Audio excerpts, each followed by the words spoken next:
Always one of the more somber podcasts every year.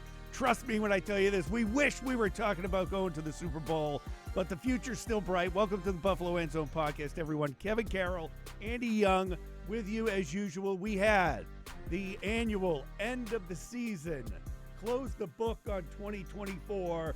Beane and Sean McDermott press conferences today, Andy. A tradition unlike any other.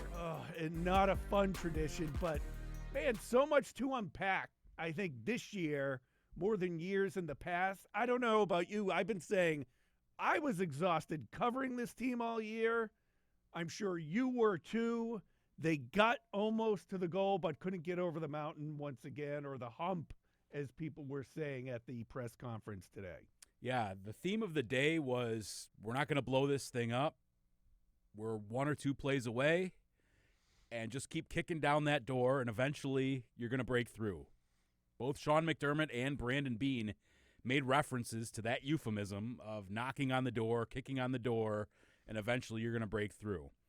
Are they content and satisfied with the way things have happened? No, but I think they both take pride in getting to that point, and now it's the hard examinations of why in those key spots, especially against that team, the Kansas City Chiefs, do you not make the one or two plays, and they do, that separates these two teams in the playoffs, and that allows the Chiefs to continue on and the Bills to come back home and talk with us for 2.5 hours like they did today. Mm-hmm.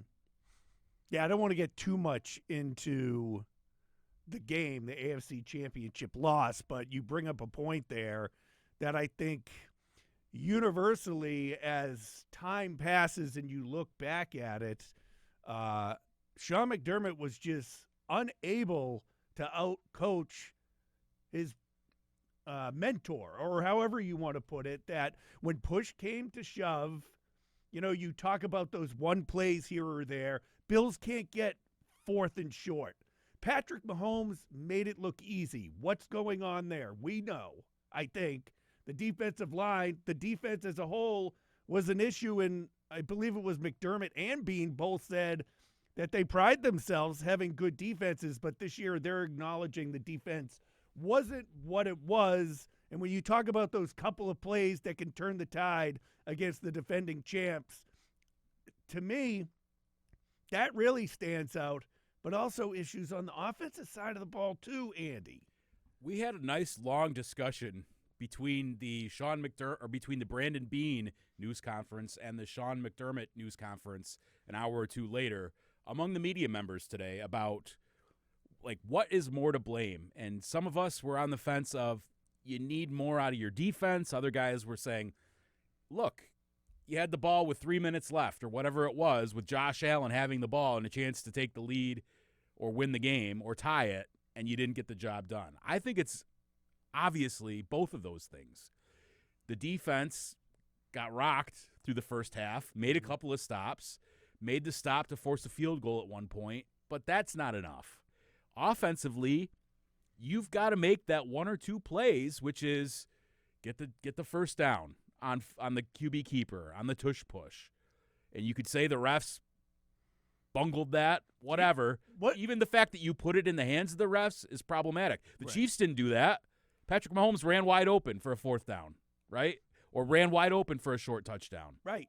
So you've made it look easy. It's all of those things. It's Dalton Kincaid dropping the ball on fourth down. It's the sequence that led up to those plays. Are there plays Joe Brady would like to have back? Certainly, and McDermott said that. Mm-hmm. And McDermott stressed this.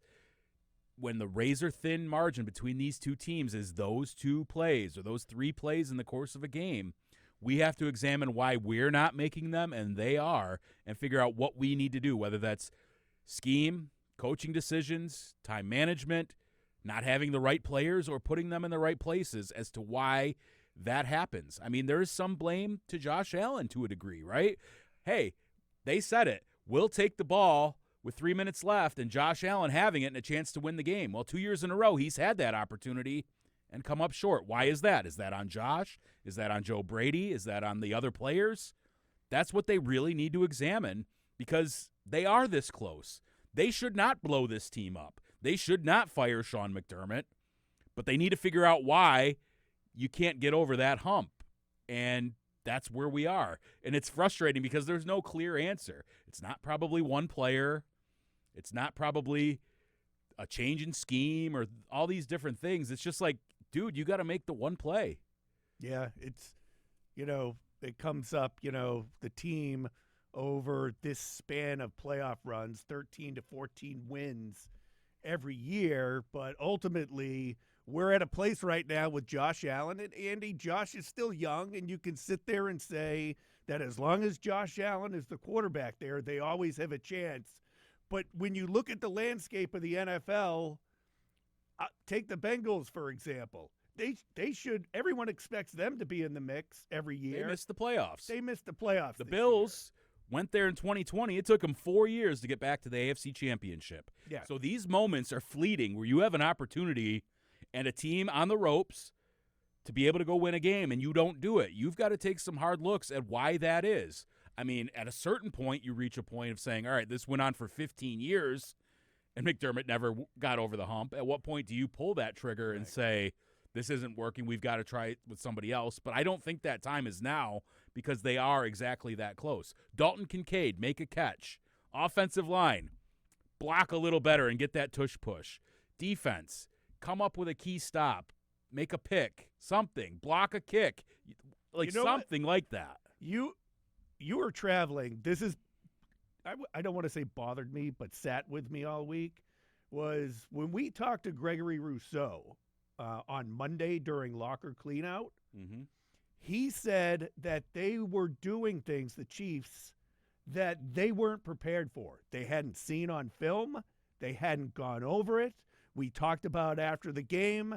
With a lot of that, what I think is them using Mahomes' legs more like they did years ago than how they've been working with him. But when talking about, like, Mahomes' misdirection, everyone flows, walks for 12 yards down the field to pick up the first down, that's a huge issue. It's the AFC Championship game. I get it. You can't be prepared for everything, but that's what I say about Andy Reid, having been there, done that, never showed that hand during that regular season game, and it just they weren't there, and they kept doing it. But guess what? Say you think McDermott and the whole staff was outcoached. They still had the ball, and somebody needed to make a play. Right. That's seriously how close it is. So I think we'll get into this discussion a little bit, but then does it come down to, we heard the phrase difference makers from Sean McDermott. Right. And he said, we need 2 to 3 difference makers on each side of the ball to be a great team. And the question was posed about everybody eats versus having a go-to number one receiver. All of those sorts of things. Do you have enough on your defensive line? Do you have disruptors? Guys who are Chris Jones-like to make the big play and a big difference in a big spot. You don't. And I don't think there's enough of those guys. And this goes back to some of the draft. I think you've done a great job in the later rounds. You haven't done a superb job in the early rounds of late. Some of these guys, Kaiir Elam, first-round pick, can barely get on the field. Then when he comes in a tough spot in the playoff game, struggles. They traded up to get him as a first-round pick. Dalton Kincaid. And Elam sat most of the year or did not dress. The next year, they trade up for Dalton Kincaid. Had a very good rookie year. Looked like he was going to be on the ascension, on the rise, become a focal point of that offense. That never happened this year. And they referred to him as needing to get stronger physically to stand up to the game. He dealt with injuries, and we won't take that away from him. Right. I know he's devastated about dropping that pass, but that's one guy you needed to make that play and be a difference maker. Keon Coleman, same deal. Didn't show up much at all down the stretch. Coming off an injury. Looked like he was ascending, and another guy on the rise. Sean McDermott said he was even dominant looking against Seattle. He was. And then he got hurt. And then he never really recovered. And Brandon Beane said in his exit interview with Keon Coleman, it was very blunt. We needed you to be better down the stretch. I know you were coming off an injury. We didn't see the same player we saw earlier. But that's 3 guys that didn't turn out to be big difference makers that you took with your top pick in the last 3 drafts. Oh, by the by, you also traded the pick to Kansas City, and they took Worthy, who was a big factor. That's a whole nother debate, but this goes back to that difference maker. The Bills haven't really drafted stars, disruptors, and that's all good when you have this great team concept, but at some point you need a guy to step up and make a play beyond Josh Allen and James Cook. What do you think about Amari Cooper? Because he was brought in, and the whole idea was that's going to be the difference right there. And I will agree that Amari Cooper being out there on the field played a role with how defenses would prepare for the Bills offense and probably freed up players earlier in the season. But it seemed like as things went on, Cooper wasn't always out there. He dealt with an injury too. Had a couple of big plays in big moments in certain games and made some great catches down the field, Andy, which, by the way, that was brought up. Everybody eats, but we got to get the ball downfield. But it just seemed like he became a non-factor too. Like the only factor was Josh Allen, James Cook, and Khalil Shakir. I'll throw Shakir in there just because I think he just comes up big. He's consistent, and honestly, Mac Hollins was pretty consistent and made big plays for you too this season. I went from not liking Mac Hollins to really liking Mac Hollins. On the point about Amari Cooper, I think they believed that they were going to get more out of him. He also dealt with injuries, as you mentioned, and I think it was Brandon Beane who said he probably should have had surgery or could have had surgery, and that was actually recommended by one of the doctors. He played through it, right? He sat out a couple of games, came back, played through it. But I don't think he had the type of impact production-wise individually that they were hoping for as potentially a go-to guy in man coverage or in big situations when you needed him most. There were a couple of moments like that, but not enough overall throughout the course of the season. Beane did make the point that their scoring average went up significantly when he came on board. So it did have an effect overall, but there were times where he was the 4th or 5th wide receiver in terms of snaps. That's not a number 1 wideout, or that's not even, okay, we're not going to call it a number 1 wideout, but a difference maker, a go-to guy. However, first year in the offense, first year working with Allen in the middle of the season, dealt with an injury. Maybe there is more there. I don't know. He is going to be 31 coming up next season. He's a free agent. Do they bring him back? I don't think if it's for a big price. I don't think they do. But if for whatever reason he wants to be here and the price comes lower, whether the market drives him down or he just wants to take lower to stay here, I could see a scenario where he comes back. But I still think even if that's the case, they've got to get more dynamic at that position. Let's stay on offense. So 2 to 3 different difference makers. We need a couple of those here. Yeah, we do. Between you and I, like right now. we have 0. We need 2 more. Yes, we do. We have room as well. We can fit 2 more people out here. James Cook, you mentioned James Cook. I don't want to say a pleasant surprise because James Cook looked really good last year. But I think James Cook performed above where expectation was this year as far as running the ball. And McDermott even mentioned that for a back that was brought in because we knew he could catch the ball out of the backfield, this was great to see that, he's not just that. How many times this year, and you'll recall this is kind of one of those things where when we do this a lot, certain points come to fruition. How many times did I bring up, my goodness, what a level of physicality and tough running James Cook had brought to his game that I didn't know he had.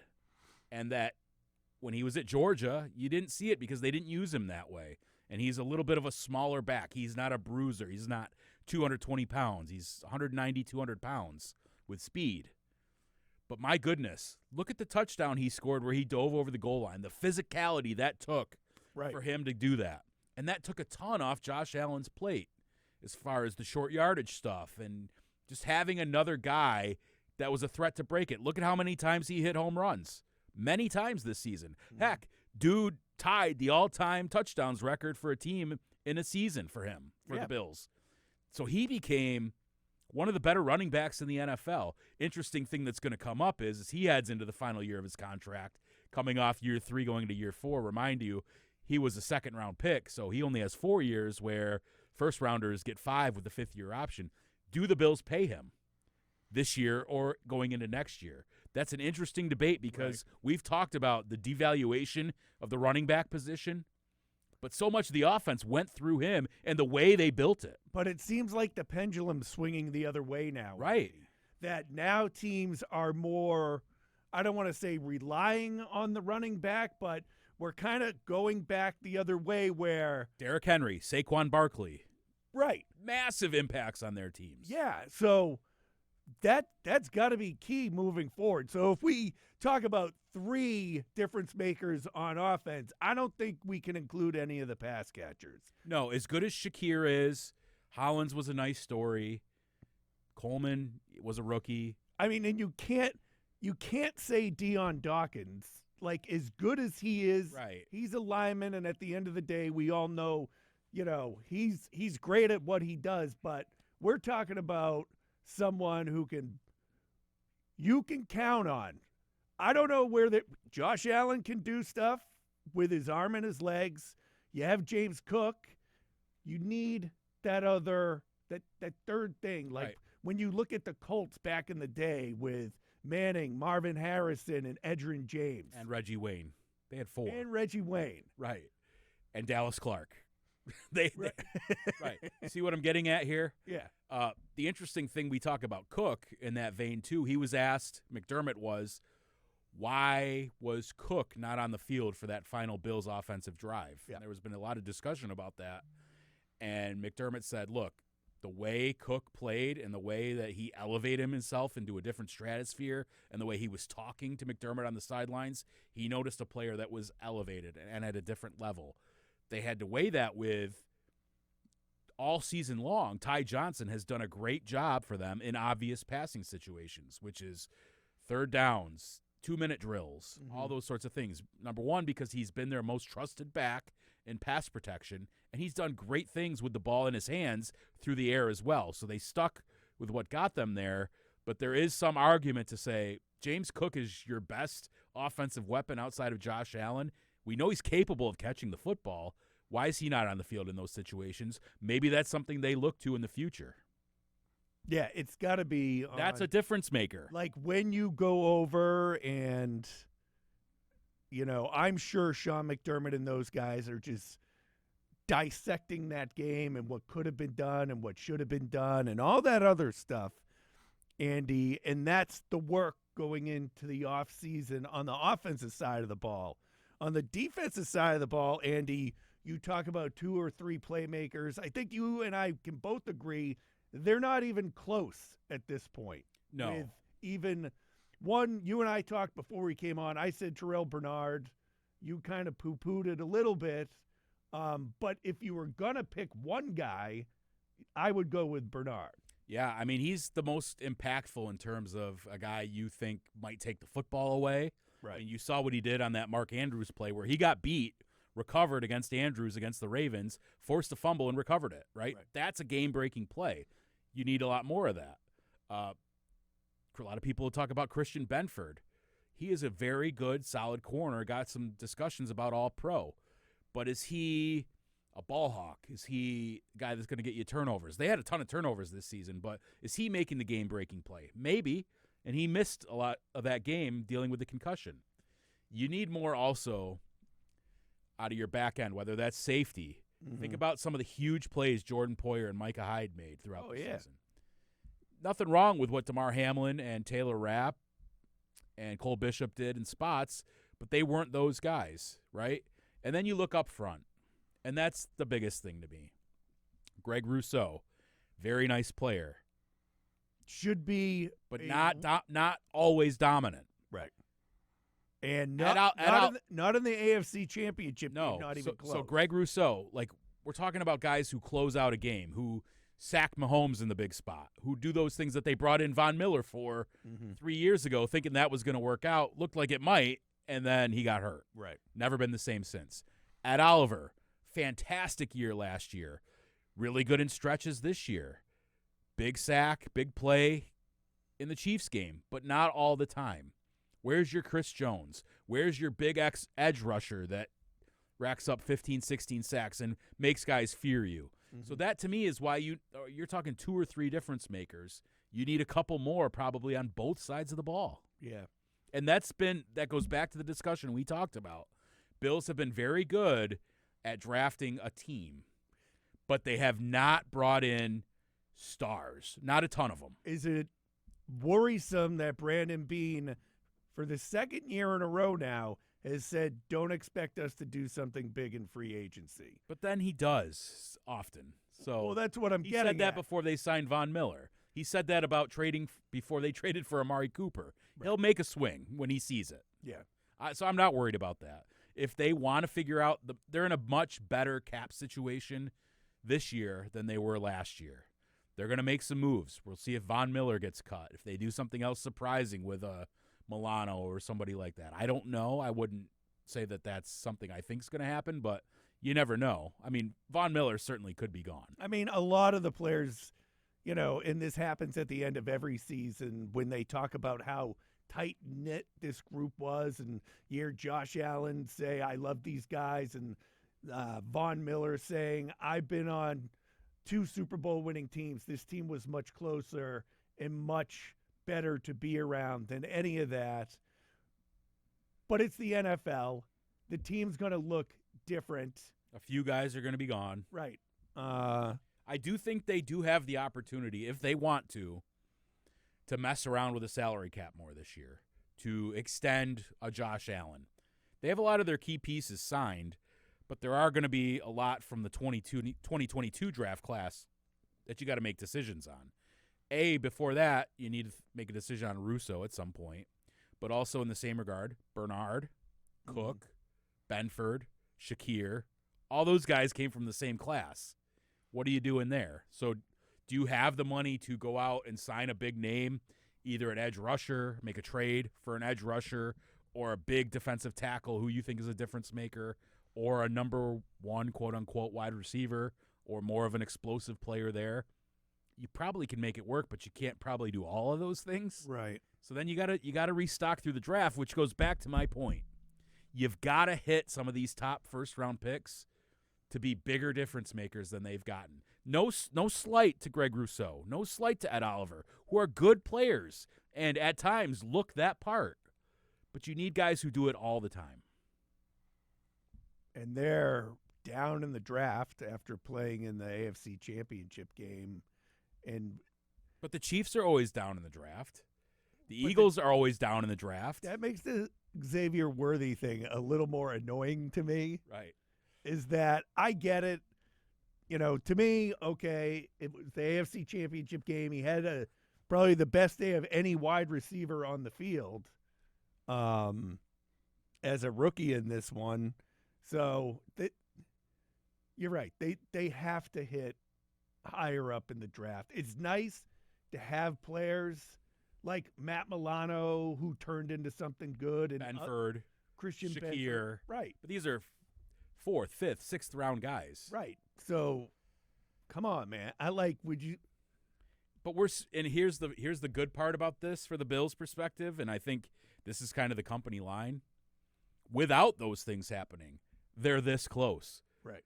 Imagine if they're hitting on those guys, how good this team would be, right? They're this close. So maybe it's one more guy that makes a big play. Mm-hmm. One catch.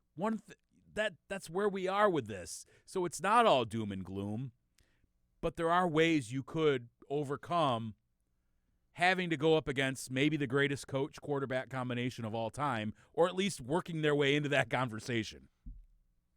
Yeah, I think that the same old storyline happening over and over again is what's getting to Bills fans and the team itself. It's rightfully so. And it's valid to point out that the Chiefs are doing this to everyone right now. It's not like there are teams beating them and the Bills just can't. The Bengals did it a few years ago, but the Bills aren't the only team. It's not like the Bills need, like, one of these years, Houston to just randomly upset the Chiefs. Right, and a lot of people Right. thought that was this year. Or the Ravens or somebody, the Bengals, knock them off in the divisional. Right. Get to the 1 seed.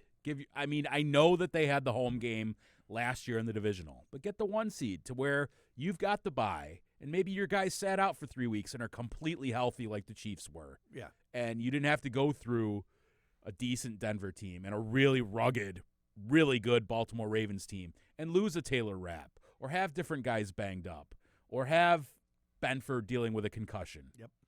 That's one less chance for that to happen, and you get the game at home. You got to figure that out. And so then that becomes, all right, we need to improve by 1 or 2 games to get over the Chiefs hump.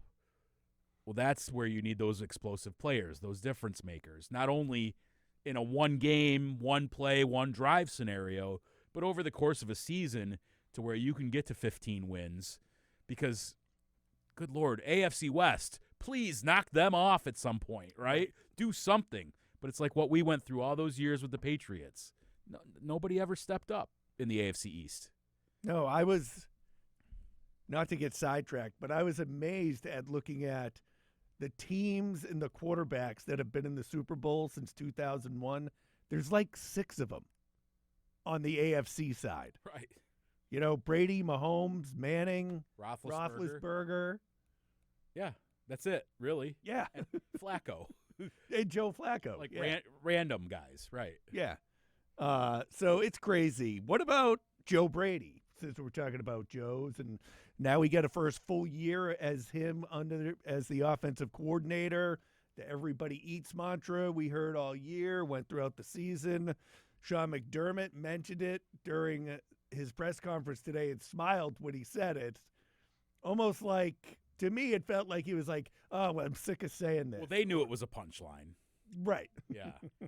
I think Brady did a pretty nice job implementing the Bills in a different style of offense, to bring in Alec Anderson and to use that 6th offensive lineman, to give them a physicality up front that they hadn't had, to help Josh Allen, and I think a lot of the credit goes to Allen himself, probably most of it, but to have him reduce the turnovers the way he did and keep the ball mostly out of harm's way and to accelerate James Cook into a featured role. Mm-hmm. I think he did a nice job. I think there were times where things were predictable. I think there were times when they got conservative and didn't fully hit the throttle and knock teams out. Like you wanted to see that against Baltimore. Like, all right, Yep. you get up 11 on Baltimore, finish him, Mm-hmm. right? To go back to Mortal Kombat, Yes. right? Find a way to have other options. I mean, you look at just the microcosm of the Chiefs game. Tush push didn't work 4 or 5 times. Mm-hmm. Do you have any other option on 4th and 1? Chiefs did. Yeah. They never do the push unless it's with Noah Gray or Travis Kelce. Right. They don't put Mahomes in that situation. I'm not saying go away from that, and I think he'll learn from that. But find ways to more consistently, and look, they put up a record number of points this season, to more consistently have other sorts of answers, and I think they'll grow from that. I don't want to rag on Brady too much. Right. But I think there was some moments like in the Chiefs game, in the playoff games, where you'd want something else, right? And that could be a product of personnel, too, that you just don't have the horses to do some of those things, and it's kind of the way they set up this team to play. One thing I do worry a little bit about is turnover regression. Like, they led the league in turnovers and turned it over the fewest times. Is that going to happen again? A lot of that's luck. I don't think you could live off that. Right, And so count your on that defense happening has to be better because they lived off turnovers. And that brings us to Bobby Babich. Very impressed with adjustments during halftime and how the defense often was able to turn it on in the third quarter. But we didn't see that as the season went on and in the couple of playoff games. I'll leave Denver out of it, but I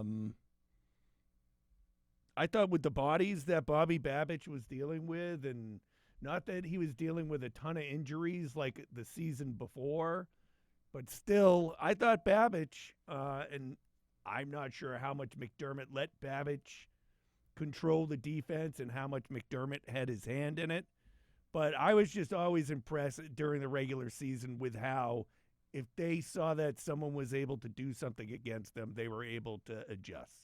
That was the mantra of this team, because how many times did we talk about slow starts defensively and teams looking like they could gash them? Every playoff game, the other team scored the first touchdown. Right. And so they made adjustments. Even in that Chiefs game in the second half, held them to 11 points. They stopped them on the first 2 drives of the second half in the third quarter to allow the Bills' offense to finally get them back in that game. I do think there were times where, whether it was through scheme, whatever it was, they just struggle so much getting to the passer. They struggled way too much getting off the field on 3rd and long. That should be bread and butter. In years past, that had been for the Bills. That was bread and butter. You get a team into 3rd and long against the Bills, they're punting. Yeah. That didn't happen this year. We almost, you'd rather have 3rd and 2 and the team try to run the ball on you than have 3rd and 11 and have to throw it. That is a sticking point. Yeah, That will stay with you throughout Right. the season is not being able to get to the quarterback and not being able to get off the field on 3rd and longs, right. not just 3rd downs. Now, I will say this. Think about how much money the Bills had in dead cap that they ate on Diggs, on Trey White, Mitch Morse, other people, Jordan Poyer. I don't think that was a ton. But what I mean that to say is they were shorthanded a little bit in terms of, the personnel because the cap made that be the case. I think defensively that hurt a little bit. I think not having those veteran safeties and Hyde and Poyer hurt a little bit, just in that Rapp, Hamlin just maybe weren't as quick to the ball or different things like that and allowed a little bit more big plays to happen. I think they did a really nice job adjusting, in the Baltimore game, to where they broke tendencies completely. They blitzed Lamar Jackson more than they ever really had. They went to different 5-down linemen, all sorts of different sets to try to stop him, and they did a pretty good job containing it to where they weren't run over by Derrick Henry and Lamar Jackson. Jackson had some success through the air, but that was a good job. So I think there's some promise there, and I think there's some stuff they can get better at, and we'll see how that goes. Obviously, what Babich is running is basically McDermott's stuff, right? They've been together for a long time. Sean, of course, has his hand in it. It'll be interesting to see if they get more aggressive with blitzing, playing more man coverage. I think they showed that this past season. Yep. So there are some things that are different than what they've normally had, and I think that's what it's going to take. Just keep experimenting with those things, and it's kind of the whole thing we've been talking about. Keep trying different things, keep kicking at the door. To their mind, eventually they're going to break through. Matthew Smiley. He's all smiles today. McDermott confirmed he's coming back. Oh, that was a confirmation? I thought that might have been a little smoke show. No, our buddy Matt Perino asked him a few questions later. Oh, okay. Does that confirm Matthew Smiley will be back this year? McDermott said I yes. must have missed that. It was brief. It was literally he just said yes. So there's some confidence, at least from McDermott's side. I don't know about the fans, in Matthew Smiley, the special teams coordinator. I thought that unit struggled. I thought they gave up too many explosives in the return game. They gave up fakes, blocks. Bass struggled. Kicker's a little different. I don't know how much the special teams coach could really help the kicker. But I thought that was a chance that we might see a coaching change and that they might look to somewhere else for their special teams coordinator. But McDermott said, I'm confident he'll learn and improve on the things that we struggled in. I do want to say, as far as Bass went, they were incredibly complimentary of Bass. I believe the stat was he went 13 for 13 on kicks in the playoffs. Pretty clutch after struggling. Yeah, how to shake off the struggles. They both talked about McDermott and Beane, the mental toughness that takes to get through missing a kick last year in the playoffs, to get through the case of the yips, it seemed like, through camp and through the preseason and a couple of times in the regular season. Nailed that long kick to beat the Dolphins, set the team record for longest kick. I think he kind of righted the ship there. So credit, if Smiley had a part in that, Great. Let's do a little 3 and out before we go, Andy. And here's the big question. The NFL Pro Bowl games, do you know anything that's going on with it? Because I don't. Nope. Do not care. Right. I haven't cared about the Pro Bowl since, like, early 90s. And you saw, like, Jim Kelly and Dan Marino and Joe Montana slinging it to these other guys. And that was cool. It seemed fun. A couple of times they'd take hard hits on each other. I remember Sean Taylor crushed. Was it Brian Moorman? Yeah. Right. So, but it's lost its luster. The NBA All-Star Game has completely lost its luster. All-Star games need to go away. Name a player to it. Give them It sucks. It sucks now because it's not even remotely competitive. Even the baseball one, like, it's hard to water down baseball, but even that's just. When you were a kid, dude, and everybody's gonna say this.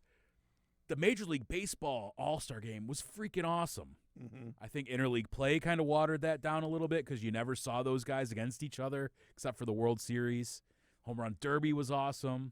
It's just a different mindset about what players want to do. The NBA game used to be fun. I mean, they still would, throw lobs and ham it up a little bit, but at the end of the game, like, Michael Jordan's going at Clyde Drexler or Charles Barkley or whoever. They're trying to win. Now they don't give a crap. And that's kind of just, it's sad the way the All-Star Game's progressed, but there's so much money involved. Guys don't want to get hurt. They'd rather be off on vacation, different things. It's just a different breed, and it's a different level of expectation. That's kind of happened. It didn't happen overnight, right? Like, it's a slippery slope. I would think if you're a player and it's your first Pro Bowl, you might want to go just to experience it and get the jersey and whatnot. Yeah. But, Put it back in Hawaii. Do all, like, I don't know. I remember getting the trading cards with the guys in their Pro Bowl jerseys. That was dope. I saw a picture online today of Eric Dickerson and Walter Payton in their all-star uniforms just sitting on the sidelines. And that's cool to me. I guess it's just not anymore. Pebble Beach Pro-Am, Andy, a little golf here. No Josh Allen because he hurt his hand, and it was kind of a throwaway. He did not break his hand. But he hurt his hand. Okay. Well, that's what he said on Monday. Right. He said, I hurt my hand. I don't think it's in the cards. There was a lot of talk today over the last week that he broke his hand against the Chiefs. Right. Brandon Beane said he did not. Yeah. So, whatever. Take that for what it's worth. He bruised it. I don't know. Whatever. He did enough where he can't swing a golf club, or maybe he shouldn't. And then, Andy, all these people are saying, we're not watching the Super Bowl this year. I think if you're outside of Philadelphia or Kansas City, wait. Get real. I love the Waste Management Open with that par 3 hole 16. My brother went to that a couple of years ago. It looks like a wild time. I know last year it got a little carried away there, but I'm kind of looking forward to watching the final day of the Waste Management Open and then maybe some of the Super Bowl or whatever. You'll watch the whole Super Bowl. Well, that's what I was going to say. But come time to watch the Super Bowl, it's the Super Bowl. You a big Kendrick Lamar fan? Don't even know who he is. Well, you're going to find out in a couple of weeks. Super Bowl Sunday. They not like us. Yeah, I don't watch a ton of golf this time of year, but it gets – as we get closer to the Masters, that's when it starts for me. Yeah. And then when I can actually get outside and start swinging a club, then I watch a lot more, especially in the summer. Waste Management is fun to watch. And my golf video game, you can play the course too. So that's always fun. Get you ready. Maybe Golf Simulator coming up. Andy, we do the What You Watching to wrap things up. I actually found this. I think I knew about it, but forgot about it. But scrolling around through Netflix, I believe, there's this movie out that's based on like the launch of Saturday Night Live, like the chaos on the first night. Yep. I watched it. To me, there's a little other parts of Saturday Night Live woven into it to kind of bring it all together. I got to say, I loved it. And I thought the actors that they chose for it, especially the guy playing Chevy Chase, nailed it. Okay. Highly recommend watching it, even if you don't watch Saturday Night Live anymore. We're talking about the launch back in the 1970s, Andy, the heyday of it. And, you know, they get into the drugs and all that other stuff. So Best part of the 70s. I was just a little kid back then, I wasn't even born. contrary to popular belief. I've been watching Squid Game 2. I just started I that. haven't started that. And I did. It's kind of sick, but it's interesting. I watched Squid Game, the original series, so now I'm like 3 episodes deep in Squid Game 2. So I am proud of myself for actually watching a series. I've been trying to step up my game since I got on this podcast because of this famed "What You Watching" segment. The old guy liked to do it. Yeah, and I told you I just don't sit and watch series, but I have been doing that more lately. So, Squid Game 2, we'll see where it goes. I keep forgetting that that's a thing. Like Yeah. I was dying. How do you deal with like the subtitles? Because the actors are Korean, and so it's not in English, but it's English. It's voiced over. It's not subtitles. It's voiced over with American actors. It's like those old Japanese movies where Right. yeah, Godzilla. I think you get used to it Yeah. after a while. Yes. Like when I first watched it, because I'm an old man and I don't know exactly how to do everything, but I was watching it with the subtitles and someone said, in Korean. yeah. And then Okay. someone said, oh, no, you just go to language setting or something like that and it changes over. So the first episode of Squid Game I watched in Korean. Interesting. Well, now you can speak a little Korean. I'm not even going to try, but Yeah, let's not do anything brash here. But, yeah, I guess Pro Bowl coming up, Super Bowl, free agency, draft. We'll have a lot to get into. Like, Buffalo End Zone doesn't just stop now. Right. Like, throughout the offseason, we might take a couple weeks here or there at times. We've got some time off to kill, right? But we'll have off-season primers. I mean, we'll talk maybe next week or the week after. We'll do something kind of like big picture, Bills off-season needs on Spectrum News on television. Through the next week, I'm going to do a little bit of a mini-series on different areas of need for the Bills and examining different positions, some of the things we talked about today, specific players, potential targets, all those sorts of things. So that'll be on TV, on Spectrum News, on the web as well. But we'll have, like I think John used to do, the big off-season roundtable. I'll see if we can't gather up some of the pals from the Bills media contingent. We'll talk with Chris Trapasso, our buddy from CBS Sports, about the draft, all that sort of stuff. I think we've got some celebrity podcasts in the works. We as well. do. They're in the In the hopper. yes. Yeah, so So we got a couple like William Fichtner and guys who want to talk. yeah, Michael Rooker. Michael Rooker, who I still don't know how he's a Bills fan, but I'll look into that before he comes on. But Yeah, so keep an eye out for those too. yeah, so we got that coming up, and like Andy said, either next Wednesday or the Wednesday after, probably next Wednesday. We'll come back with another Buffalo End Zone podcast to get you ready, because so much, the NFL never stops. I mean, we got the Combine too. End of the month. I Right. don't want to bring it up just yet, but we'll see what happens. Combine's coming up, end of February, early March. You got owners' meetings. You got draft preparations. You got free agency, all that good stuff. And then you get right into rookie minicamp and OTAs, and you're off to the races. Off to the races. That's an inside joke for people who don't know. Kevin and I used to co-anchor several years ago a Friday night high school football show. And if we didn't know if it was a long play, Whenever anyone had a long touchdown run, kick return, short reception and run, a play where you had to fill 15 or 20 seconds with your words.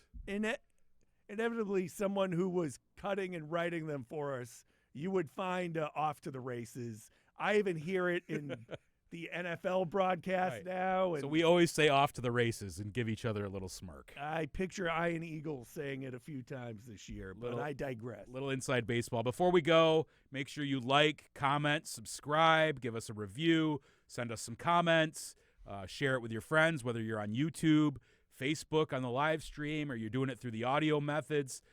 Give us a rating, 5 stars, hopefully, That'd be nice.